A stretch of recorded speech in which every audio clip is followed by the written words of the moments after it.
नमस्कार, शुभ सकाळ. आजच्या एका नवीन ब्लॉगमध्ये मी प्राजक्ता तुमच्या सगळ्यांचं खूप मनापासून स्वागत करते.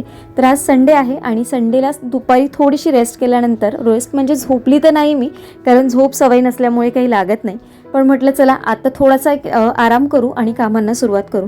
तर सर्वात आधी मी काय करणार आहे, बटाटे बॉईल करायला ठेवणार आहे. एक 7 ते 8 मध्यम आकाराचे पेक्षा पण छोटे बटाटे आहेत, कारण ते शिजायला पटकन म्हणजे कमी वेळ लागतो, म्हणून तसे मी निवडूनच घेतले आणि ते कुकरला लावून घेणार आहे. आज मी करणार आहे ना, मील प्लॅनिंगचा कुठलाही व्हिडिओ नाही आहे हा माझा प्री प्लॅन तुम्ही म्हणू शकता. मी तुम्हाला लास्ट काही व्हिडिओमध्ये शेअर केलेलं की घरी एक छोटासा कार्यक्रम करायचा विचार चालला आहे आणि त्याच्यासाठी काय करावं. तर शेवटी असं ठरलं नाही की आपला मराठमोळा जो महाराष्ट्रीयन जे फूड असतं ना, ते कुठेही तुम्ही गेलात ना तरी काय बोलतात ना, त्याला काहीच आपण कंपॅरिझन करूच नाही शकत, कारण वरण भात हा शेवटी पाहिजे. जे खाण्यात जे सुख असतं ना, ते कुठेच नाही मिळत. तर सर्वात आधी मी वाटप करणार आहे. वाटपाची तयारी करण्यासाठी मी कांदे काढून घेतले. 3 छोटे छोटे आहेत, खूप जास्त असे मोठे नाहीत. आणि बऱ्याच वेळा काय होतं तुम्हाला माहिती आहे, मला भाकरी तर अजिबात जमत नाही आणि चपात्या बऱ्याच वेळा असं होतं ना की जास्त माणसं असणार जेवायला, तेव्हा चपात्या पीठ मळणं आणि मग करणं थोडंसं टाईम जातो त्या सगळ्याला. तर त्या सगळ्याला ऑप्शन काय असेल, तर त्याच्यासाठी मी आंबोळ्यांचं पीठ करते. घावणे पण बेस्ट होतं, पण घावण्याने तेल खूप जास्त उडतं प्लॅटफॉर्मवर, म्हणून मग मी घावण्याचं स्किप केला आणि म्हटलं आंबोळ्या करू. आंबोळ्यांचे डोसे पण आपण करू शकतो. तर इथे मी 2 वाटी तांदूळ घेतलेले आहेत, त्याला 1 वाटी उडदाची डाळ घेतलेली. मी परत एकदा प्रमाण सांगते, 2 वाटी तांदूळ आहेत, 1 वाटी उडदाची डाळ आहे. तर हे प्रमाण मला बऱ्याच वेळा सगळेजण विचारायचं काय ताई याचं प्रमाण सांग. तर त्याच्यामध्ये मी पाव चमचा साबुदाणे आणि पाव कप तुमचे चण्याची डाळ घेतली आहे. जेव्हा खापरोळ्या वगैरे करतो ना, तेव्हा त्याच्यात चण्याची डाळ वापरली लागते, म्हणजे आपण यूज करतो. मी बऱ्याच वेळा आंबोळ्या इडलीमध्ये वगैरे वापरते चण्याची डाळ. 1 चमचा मेथी आणि 1 चमचा धणे वापरायचं.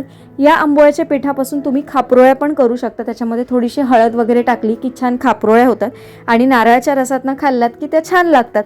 म्हणजे दोन्ही ऑप्शन होतात, असं नाही की याने फक्त तुम्ही इडली आंबोळ्या डोसा वगैरे करू शकता, असं वेगवेगळं पण करू शकता. मी डोशांसाठी हे सगळं करायचं विचार करते, आंबोळ्या नाही करायच्यात मला, पातळ डोसे करायचेत. तर हे मी रात्री झोपताना धुवून मग ठेवणार आहे आणि उद्या सकाळी मग मी ते वाटून मग ऑफिसला जाईन, म्हणजे संध्याकाळी येईपर्यंत ते पीठ आलेलं असेल. कारण काय होणार ना, आत्ता आपण जे करणार आहोत पदार्थ ते पण फ्रीजमध्ये ठेवायला जागा पाहिजे, आणि जर आत्ताच हे वाटून ठेवलं असतं ना, तर मग सकाळी पीठ आलं असतं तर फ्रीजमध्ये ठेवायला एवढा मोठा डब्बा जागा नसली असते. असा थोडासा विचार करून कामं करते मी कधी कधी. तर असो, तर वाटप तयारी करायची. तर वाटप करण्यासाठी म्हणजे एक भाजी पाहिजे, म्हणजे आपलं साधं सिंपल मेनू असणार आहे. वरण भात ते तर असतंच असतं. त्यामध्ये वरण पण कुठलं करायचं हा पण विचार चालला आहे, म्हणजे नुसतं मुगाचं करू, तूर मूग करू, की आपलं जे वाटपाचं वरण असतं, वाटपातली गोडी डाळ जी असते ना, ती खूप छान लागते कधीतरी खायला. तर ते पण खूप जास्त हेवी होईल असं सगळं डोक्यात चाललं आहे, अजून ठरवलेलं नाही आहे. तर इथे वाटपासाठी मी 3 कांदे कढईमध्ये तेलावर परतून घेणार आहे आणि चांगले खरपूस रंगावर परतायचे. मी लसूण आलं याच्यामध्ये नाही वापरलं. 1 बीट आणि 2 गाजर हे पण मला किसून घ्यायचे आहेत, तर त्याच्यासाठी ते पण मी फ्रीजमधनं बाहेर काढून ठेवलं. मिरच्या ना मला मीठ लावून ठेवायचं आणि त्या स्टफ पण करून घ्यायच्यात. तर मिरच्या मी धुवूनच ठेवलेल्या फ्रीजमध्ये आणलेल्या तेव्हाच. तर आता या फक्त आहे ना मधोमध एक चीर देणार आहे आणि याच्या आतमध्ये ज्या बिया आहेत ना त्या मी काढून घेणार आहेत, पण त्या मी काढून ना नंतर घेणार आहे. या सगळ्या अशा स्लाईस करून घ्यायच्या आणि ना याला मीठ भरून घ्यायचं. मीठ खूप जास्त भरू नका, कारण आपण या 2-3 तास तरी अराउंड या ठेवणार आहे. कारण माझं सगळं झालं ना काम, जे मला आज करायचं ते झाल्यानंतर मग मी हे सर्वात शेवटी भरणार आहे, म्हणजे त्याला थोडंसं मीठ लागलं जातं. 1 दिवस आधी जर याला मीठ वगैरे लावून ठेवलं ना, तर याचा तिखटपणा जो आहे ना तो सगळा निघून जातो. आणि बऱ्याच वेळ असं होतं ना की या घ्यायला ना मला पण जास्त थोडंसं कन्फ्यूज व्हायला होतं, कळत नाही. ती लोकं तर बोलतात की या तिखट नसतात, पण त्या कितीही म्हटलं ना तरी थोड्याफार तिखट असतातच असतात. याच्यामध्ये दुसऱ्या एक छोट्या मिरच्या येतात ना, त्या तिखट नसतात मात्र कधी, पण त्या स्टफ करतात ना अगदी थोडंसं त्याच्यात सारण असतं. या कशा एकच मोठी आहे ना, छान वाटते खायला आणि भरपूर सारण पण याच्यामध्ये बसतं. त्याच्यामुळे म्हटलं अशा मोठ्या मोठ्या लांबच करू. आणि तुम्ही बघू शकता खूप जास्त मोठ्या आणि खूप जास्त पण नाही आहेत. या मी 100 ग्राम आणलेल्या, जवळजवळ 5 का 6 आलेल्या. आणि या अर्ध्या अर्ध्या करून जरी तुम्ही ताटात वाढल्या किंवा एक अख्खी जरी वाढली ना तरी भरपूर होतं, कारण याच्याबरोबर अजून पण काही स्टार्टर किंवा आपण पापड फ्राईम्स असं वेगवेगळं सगळं काही ताटात वाढत असतो. त्याच्यामुळे हा काहीतरी एक वेगळा ऑप्शन स्टार्टरला तुम्ही म्हणून म्हणजे हा देऊ शकता. मग हा तुम्ही बेसनच्या पिठामध्ये घोळवून डीप फ्राय करा किंवा मग शॅलो फ्राय करा, कुठलंही काही चालेल. तर आता उद्या माझ्याकडे जी वाटपाची भाजी करायची ती काळ्या वाटाण्याच्या उसळ असं ठरलेलं आहे. म्हणजे वरण भात, आंबोळ्या किंवा मग डोसे, त्याचबरोबर काळ्या वाटाण्याची उसळ. काळ्या वाटाण्याची उसळ तसं बघायला गेलं तर माझ्याकडे वर्षातून एकदाच होते, जी पण जन्माष्टमीला केली जाते. आणि जन्माष्टमीला जेव्हा जे पाव किलो येतात ते मग संपवण्यासाठी मग 1-2 वेळा अजून केली जाते. नाहीतर स्पेसिफिकली असे काही काळे वाटाणे आणले जात नाहीत खायला, फार कमी आणले जातात. पण असा बेत असेल तेव्हा काळ्या वाटाण्याची उसळ आठवणीने मी करते. आणि असं जेवण छान वाटतं जेवायला. तर काळे वाटाणे पण भिजत घालायचे आहेत, पण ते काढून ठेवले मी, रात्री झोपताना भिजत घालेन. आता ब्रेड क्रम्स करून घ्यायचे आहेत, कारण आपल्याला काहीतरी स्टार्टर रेसिपी पण करायची. त्याच्यासाठी जेव्हा माझ्याकडे ब्रेड आणलेला होता ना, त्याचेच मी सगळे ब्रेड जे असतात ना कुस्कर करून घेणार. म्हणजे थोडासा कुस्करणार आणि मग मिक्सरला फिरवून घ्यायचं. अगदी पटकन 2 मिनटात होतो. ब्रेड क्रम्स ना 2 प्रकारचा पण असतो. याच्यामध्ये थोडासा टोस्ट केलेला पण जे ब्रेड्स असतात ना त्याचा पण चुरा होतो, तो पण तुम्ही वापरू शकता. एखाद्या वेळेस तुमच्याकडे टोस्ट असतील ना आपले जे बेकरीमधले मिळतात ते पण तुम्ही वापरू शकता याच्यामध्ये मिक्सरला थोडंसं बारीक करून. आता एका साईडला बघा मी ना याच्यामध्ये पाणी गरम करत ठेवलं आहे. आता याच्यामध्ये मी माझ्याकडे हिरवे वाटाणे आणि थोडेसे कॉर्न आहेत ना ते बॉईल करून घेणार आहे. कॉर्न तर माझ्याकडे बॉईल केलेले असतातच, म्हणजे आपण स्टोअर करण्यासाठी म्हणजे जे ठेवलेले आहेत ते ऑलमोस्ट बॉईल असतात. त्याच्यामध्ये काही खूप जास्त आपल्याला बॉईल करायची लागत नाही. पण वाटाणे थोडेसे सॉफ्ट होण्यासाठी म्हणून मी आत्ताच इथे बॉईल करून घेणार आहे. तर ते इथे बॉईल होत आहेत तोपर्यंत एका साईडला आपलं वाटपाचं पण सारण तयार होतं आहे बघा. आणि वाटपामध्ये तुम्ही सुकं खोबरं किंवा ओलं खोबरं हे दोन्ही पण सेम प्रमाणात घेऊ शकता. पण मी सुकं खोबरं न वापरता फक्त ओलं खोबरं वापरणार आहे. कांदा थोडासा परतून घेतल्यानंतर मी ते भरपूर कोथिंबीर टाकली आहे. कोथिंबीरीने टेस्ट खूप छान येते आणि वाटण्याला कलर पण खूप छान येतो.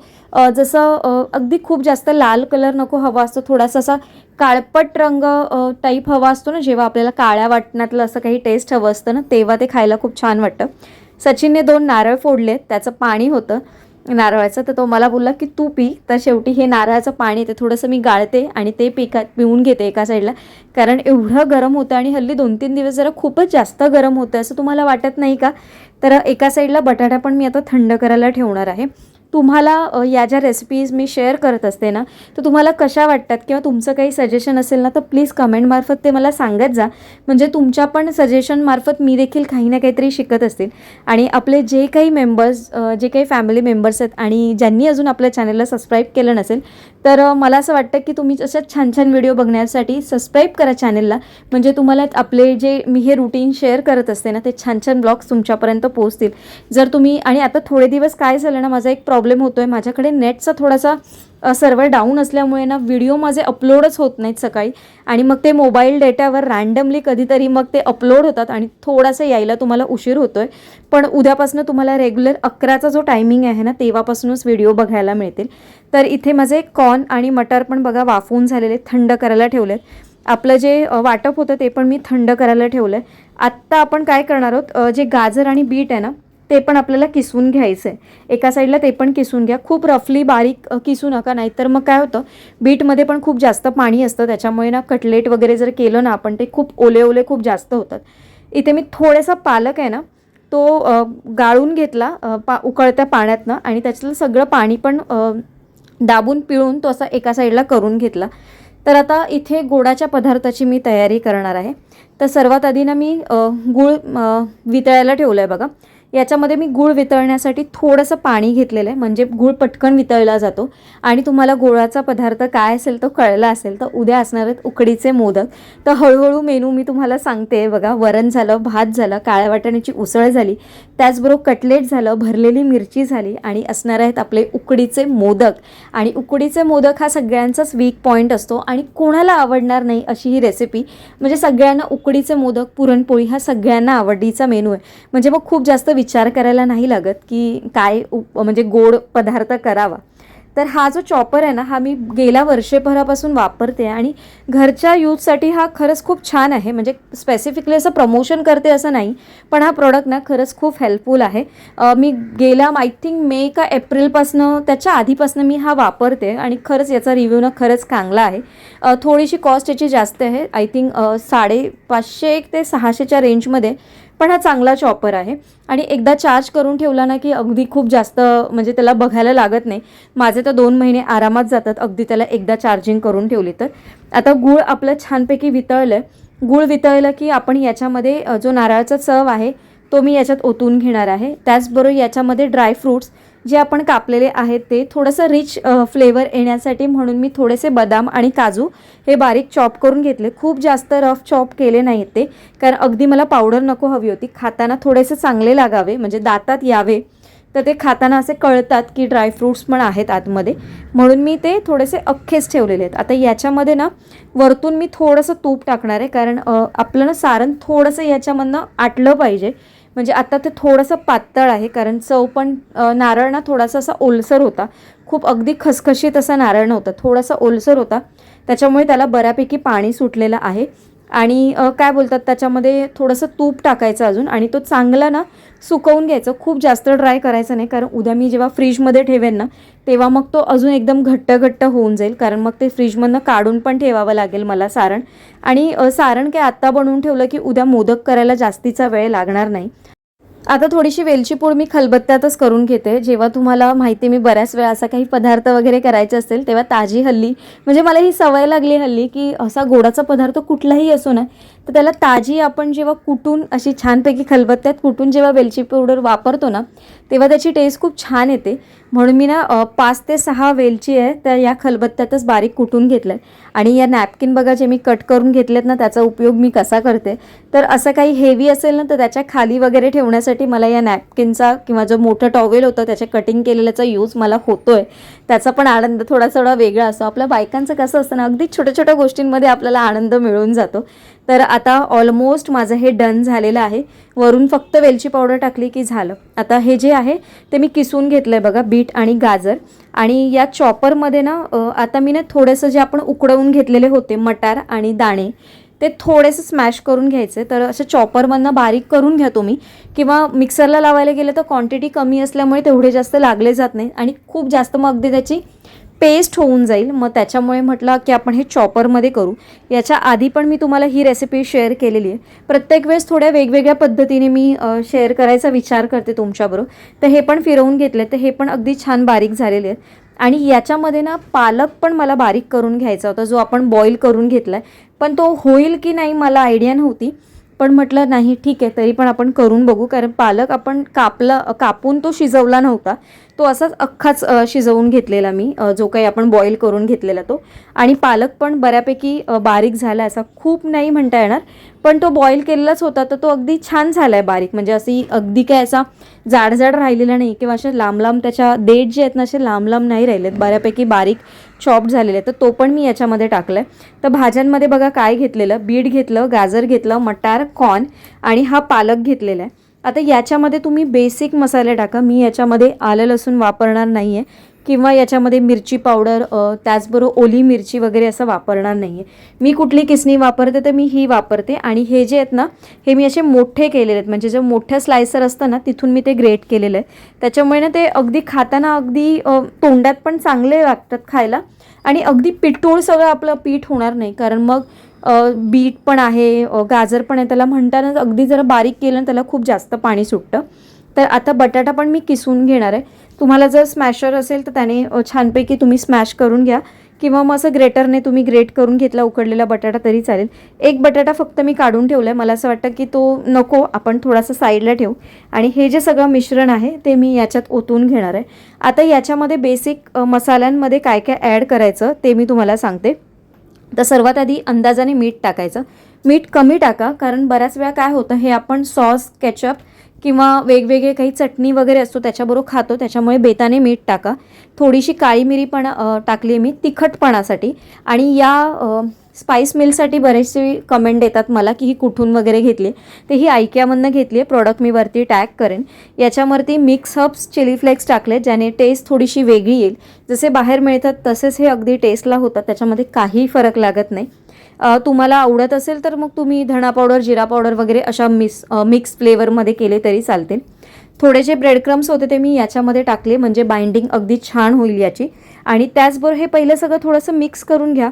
कितपत हे बाइंड होतं आहे ते बघा, आणि जर गरज वाटली तर मग तुम्ही याच्यामध्ये कॉर्नफ्लॉवर जे असतं ते तुम्ही याच्यामध्ये वापरू शकता. जर तुमच्याकडे कॉर्नफ्लॉवर नसेल तर थोडंसं बेसन किंवा थोडंसं तांदळाचं पीठ टाकलं तर थोडंसं कडक होतात.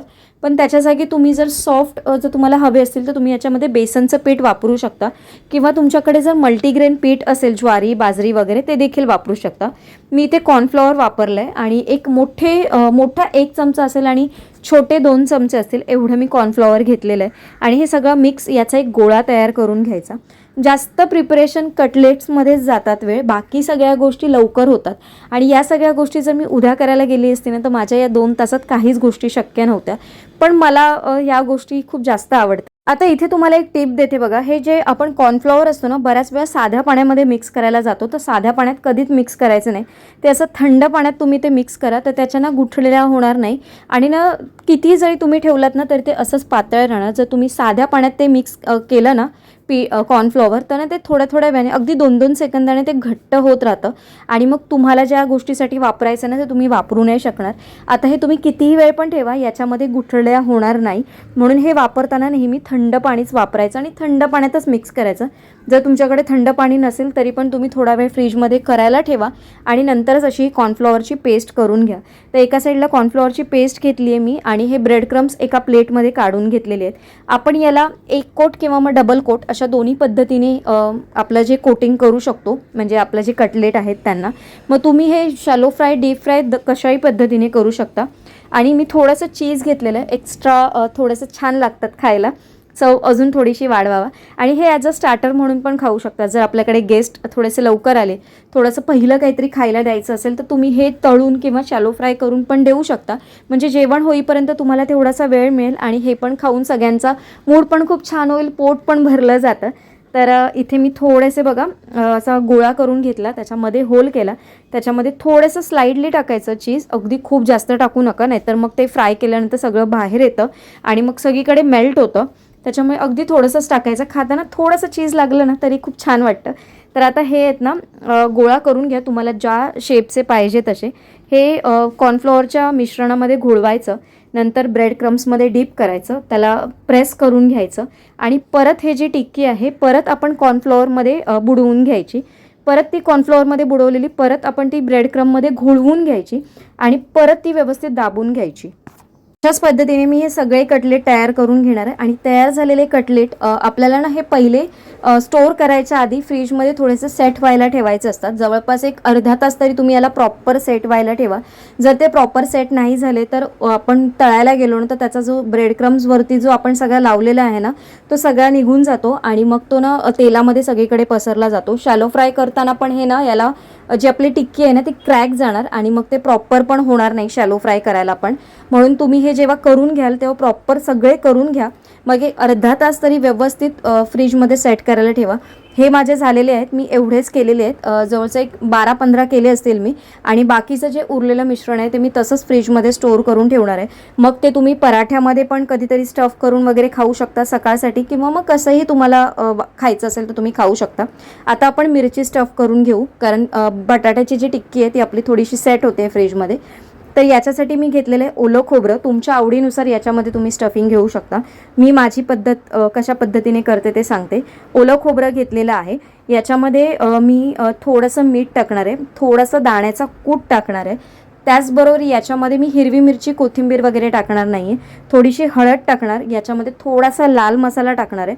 माझ्याकडे थोडासा कोकमाचा आगळ आहे, तो मी याच्यामध्ये थोडासा कोकमाचा आगळ टाकणार आहे आणि त्याचबरोबर एक छोटासा म्हणजे अगदी चिमूटभर असं गूळ टाकणार आहे. गुळाची पावडर टाका, गूळ टाका, काहीच टाका, किंवा कोकमाचा आगळ नसेल तर तुम्ही चिंच टाका. याने टेस्ट अगदी छान होते, चवीला पण अगदी सारण मस्त लागतं. आणि हे सगळं ना थोडंसं माझ्याकडे तेल उरलेलं होतं जे कटलेटसाठी घेतलेलं, नाहीतर थोडंसं पाणी याच्यामध्ये ओतून तुम्ही हे सगळं मिश्रण एकत्र करून घ्या.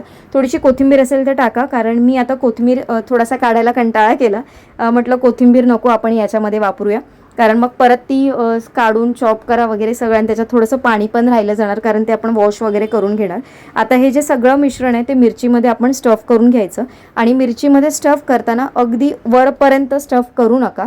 जर तुम्ही ही मिरची बेसनमध्ये तळणार असाल तर अगदी कट टू कट वरपर्यंत केली तरी चालेल. पण जर तुम्ही शॅलो फ्राय करणार असाल तर खूप जास्त वरपर्यंत भरू नका.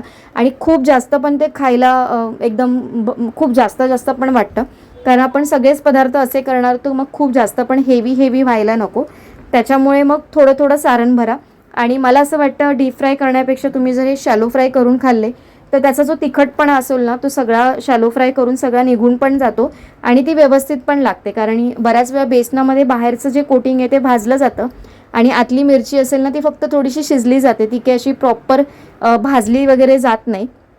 त्याच्यामुळे मी सजेस्ट करेन की तुम्ही शॅलो फ्राय करून खाल तर अतिउत्तम. तर अशा पद्धतीने आपल्या सगळ्या मिरच्या पण झालेल्या आहेत. आणि आता या मला स्टोअर करायच्यात. पण बऱ्याच वेळा मला कमेंट म्हणजे जेव्हा मी मागे पण टाकलं त्या मला कमेंट तुम्ही केलेली की या स्टीलच्या डब्यातमध्ये स्टोअर वगैरे करू नकोस तू. तर आता मी विचार करते की कशामध्ये त्या स्टोअर करू. वाटप आपलं बऱ्यापैकी थंड झालेलं आहे, तर वाटप पण मी आत्ताच मिक्सरला लावून घेणार आहे. कारण मग उद्या परत गोंधळ नको. कारण जेवढी भांडी आपल्याला उद्याच्या दिवसामध्ये कमी भरता येतील, म्हणजे कसं होतं ना, भांड्यांचा पण ढिगारा म्हणणं ते पण तेवढंच होतो. ढिगारा मी म्हणते पण तो ढिगारा तेवढाच होतो खरंच. कारण जेवढी भांडी आपण काम करताना वापरतो ना तेवढीच भांडी ती आपल्याला धुवायला येतात. त्याच्यामुळे जेवढं मला आज काम आवरता येईल ना या भांड्यांचं वगैरे तेवढं मी सगळं आज आवरणार आहे बघा. त्याच्यामुळे मिक्सरला वाटप मी काढून घेतलेलं आहे. आता हे जे सारण होतं ते पण मी उभ्या डब्यात भरून घेते, कारण स्क्वेअरचे डबे माझ्याकडे ऑलरेडी फ्रीजमध्ये आहेत. तर मी आता विचार केला उभे डब्यांमध्येच भरून घेते, जागा थोडीशी कमी जाईल. कारण स्क्वेअर आणि जर उभे गोलपेक्षा जर डबे घेतले तर गोलने खूप जागा अडली जाते फ्रीजमध्ये. त्याच्यामुळे म्हटलं उभा डब्बा भरून घेऊ. आणि हा पूर्ण डब्बा भरेल बघा एवढं हे सारण झालेलं आहे. आता याचे कसे मोदक करायचे, मोदक पण माझा थोडासा विचार चालला आहे की छान असा एकच असा मोठा असा मोदक करायचा. जेव्हा करेन तेव्हा ब्लॉगमध्ये नक्की शेअर करेन तुमच्याबरोबर. तर असा थोडासा विचार चालला आणि मोदकची रेसिपी पण बऱ्याच दिवसानंतर परत तुमच्याबरोबर एकदा मला शेअर करायची आहे. मागच्या वर्षी तर मी खूप भरपूर तुमच्याबरोबर मोदक आणि करंजीचे व्हिडिओ भरपूर झाले माझे उकडीचे करून, पण यावर्षीची ही पहिलीच असेल माझ्या मते 2026मधली. आणि मिरच्या मी शेवटी विचार केला की आता एकच दिवसाचा आज रात्री आणि उद्या संध्याकाळी तर मी फ्राय करणारच आहे. म्हणून मी म्हटलं या उभ्या डब्यातच भरून ठेवते, कारण मग त्या हलल्या पण जात नाहीत आणि व्यवस्थित राहतील उभ्याच्या उभ्या. म्हणून मग विचार करून शेवटी या उभ्या डब्यातच भरून घेतलं. वाटप मात्र या छोट्या डब्यामध्ये भरून घेतलं आणि हे भरपूर झालं वाटप. हे खूप जास्त एवढं तर वाटप एका वेळेसाठी नाही लागणार. त्यातलं थोडंसं उरलंच जाईल, कारण मी काळे वाटाणे थोडेसे मिक्सरला लावून पण थोडेसे ते पण वाटून टाकणार आहे, म्हणजे अगदी थोडासा दाटसरपणा येतो. आणि हे जे उरलेलं सारण होतं ते मी या छोट्याशा प्लास्टिकच्या कंटेनरमध्ये ठेवलं. शक्यतो प्लास्टिकचे कंटेनर मी अवॉइडच करते, तुम्ही बघितलं असेल.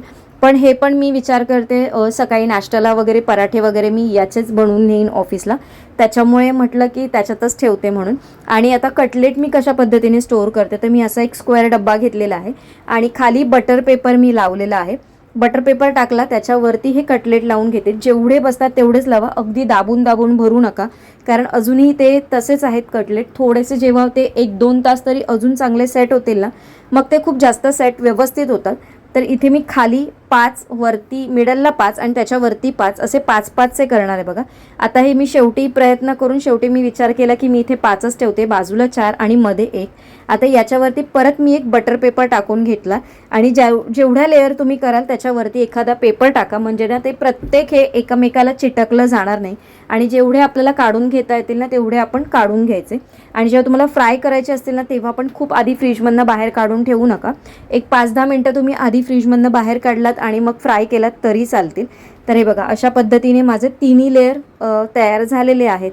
आणि ही एक कटलेटची साधी सोपी पद्धत आहे जी तुम्ही अशी आता समरमध्ये जर लहान मुलांसाठी जर तुम्हाला करून फ्रीजमध्ये स्टोअर करून ठेवायची असेल तर बेस्ट आहे. तुम्हाला जेव्हा पाहिजे तुम्ही डीप फ्रीज केलात ना तर आरामात हे राहतात. असं नाही आहे की लगेच 2 दिवसात हे वापरले वगैरे पाहिजे. डीप फ्रीज शक्यतो करू नका, जेवढ्या लवकर तुम्हाला हे करून खाता येईल तेवढं चांगलं. मी पण जेवढे पण गोष्टी करते तर जेवढ्या अशा गोष्टी असतात ना त्या लवकरात लवकर मी खाण्याचा प्रयत्न करते. आणि माझं हे सगळं जे काम असतं ना ते मी अशा पद्धतीने लिहून ठेवलेलं असतं. मेनूमध्ये मी एक रफ आयडिया या डायरीमध्ये नेहमी ठरवलेलं असतं, ज्याच्यामध्ये लिहिलेलं आहे बघा वरण भात, त्याचबरोबर मला चपाती करायची आहे की काळ्या वाटाण्याची उसळ करायची की काय करायचं आहे, मिरची कुठली करायची, भजीमध्ये मक्याची भजी करू, बटाट्याची भजी करू, काय करू, कोशिंबीर कुठली करू, गाजरची करू की काकडीची करू, अशा सगळ्या गोष्टी असतात. अशा माझ्या सगळ्या या डायरीमध्ये मी रफ आयडिया लिहून ठेवते आणि जेव्हा जेव्हा मी त्या गोष्टी करत जाते ना, तेव्हा तेव्हा त्या गोष्टींचा मला अंदाजा येत जातो की कुठली गोष्ट कुठल्या गोष्टींबरोबर जाईल. आता या सगळ्याच गोष्टी आहेत तर असं संध्याकाळच्या जेवणाला थोड्याशा हेवी होतात. पण कसं असतं ना, एखादं असं जेव्हा ताट बोलतात ना, असं ताट बघूनच माणसाचं मन भरून गेलं पाहिजे. आणि ही एक माझी टू डू लिस्ट लिहिलेली असते की मला आज काय काय गोष्टी करायच्या होत्या ना, त्या या मी काल सॅटर्डेला सगळ्या गोष्टी लिहून ठेवलेल्या आणि त्याप्रमाणेच हे प्लॅन करून सगळं केलेलं आहे. म्हणजे उद्या सगळ्या गोष्टी रीतसर व्यवस्थित टायमिंगमध्ये पूर्ण होतील. आणि ही डायरी फक्त माझी डायरी नसून माझी काय बोलतात तुम्ही, एक सोबती आहे, माझी मैत्रीण आहे, ज्याच्यामध्ये मी बऱ्याचशा गोष्टी सगळ्या लिहून ठेवलेल्या असतात आणि साठवून ठेवलेल्या असतात. तर ही होती माझी आजची प्रिपरेशन, जी उद्याचं काम थोडंसं कमी करणारी होती. उद्या ऑफिसमधून आल्यानंतर खूप जास्त वेळ न जावा म्हणून ही सगळी थोडक्यात तयारी मी करून ठेवलेली होती. तसं बघायला गेलं तर मी तुम्हाला बाकी पण दाखवलं आहे की मी काय काय मेनू व्यवस्थित ठरवलेला आहे आणि लिहिलेलं आहे. त्याच्यामध्ये काय थोडेफार चेंजेस होतील ते मी उद्या करेन. म्हणजे आल्यानंतर जसं टाईम वगैरे म्हणजे होतो की नाही होत किंवा कमी जास्त कसा वेळ जाईल. फक्त जे काही स्वीट आहे त्याच्याचमध्येच थोडासा वेळ जाईल. आता हे वाटण आहे ते भिजत घालणार आहे आणि हे आपलं जे डोशाचं होतं ते भिजत घालायचं आहे. आणि आज भांडी खूप जास्त होती कारण मी एकाच वेळेस पूर्ण भांडी घासली. कारण जे काही केलेलं ते आणि जेवणाची भांडी अशी एकत्रच घासली, नाही तर मी बऱ्याच वेळ अर्धी अर्धी घासते. त्याच्यामुळे तुम्हाला किचन प्लॅटफॉर्मवर सगळीकडे थोडी थोडी थोडी थोडी आज भांडी दिसत आहे शक्यतो. आणि मग अशी भांडी असेल ना की घासायला पण खूप जास्त कंटाळा येतो. मग असं वाटतं अरे पाठ दुखते माझी खूप जास्त, असं होतं. त्याच्यामुळे ठीक आहे, पण आज मला असंच वाटतंय आता आंघोळ करायचे, फ्रेश व्हायचे अजून, त्याच्यानंतर स्किन केअर करून मग आजचा संडे संपलेला आहे. उद्या एका छानशा ब्लॉगमध्ये भेटते. आजचा ब्लॉग तुम्हाला कसा वाटला मला नक्की कमेंट करून सांगा आणि तुम्हाला अजून काही छान छान रेसिपी बघायची असेल ते देखील मला नक्की कमेंट करून सांगा. चला बाय बाय.